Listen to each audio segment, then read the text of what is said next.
আল্লাহর আইন মানে একমাত্র মানে না মানুষ, ঠিক কিনা বলে?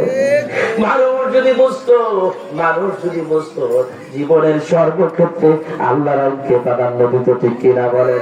এজন্য আমার ভাইরা আল্লাহ রাব্বুল আলামিন বোঝায়, ওয়ামাল হায়াতুদ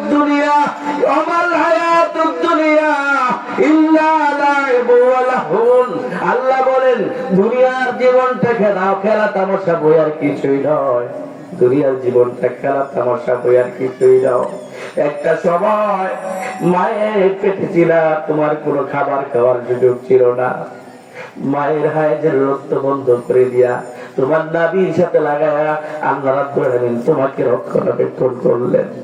হাজার হাজার আল্লাহ রাব্বুল আলামিন আপনাকে আমাকে যে বানালেন, যেই নুতফা অর্থাৎ মানে যেই পানিটা কোনো পৃথিবীর কোনো দাম দিয়ে কিনা যায় না, কোনো দাম নাই। মানুষের কাপড়ে রাখলে, শরীরে রাখলে দোয়া ফরজ হয়ে যায়, গোসল ফরজ হয়ে যায়। এই বেদামা পানি দিয়া মায়ের রেহেমে কোটি কোটি কীট যাওয়ার কথা ছিল, সেখান থেকে একটা মাত্র কীট গেল, আল্লাহ আপনাকে সেভ করলো।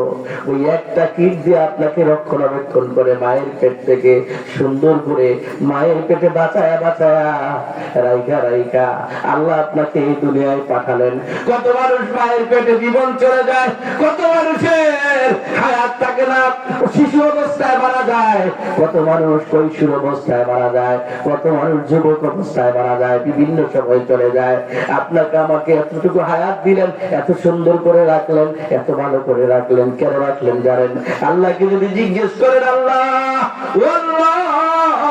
কেন আপনি আমাকে এত সুন্দর করে বানালেন, এত সুন্দর করে রাখলেন? আল্লাহ ডাক দিয়া বলে, বান্দা জানিস না কেন তোরে আমি এত সুন্দর করে বানালাম, এত সুন্দর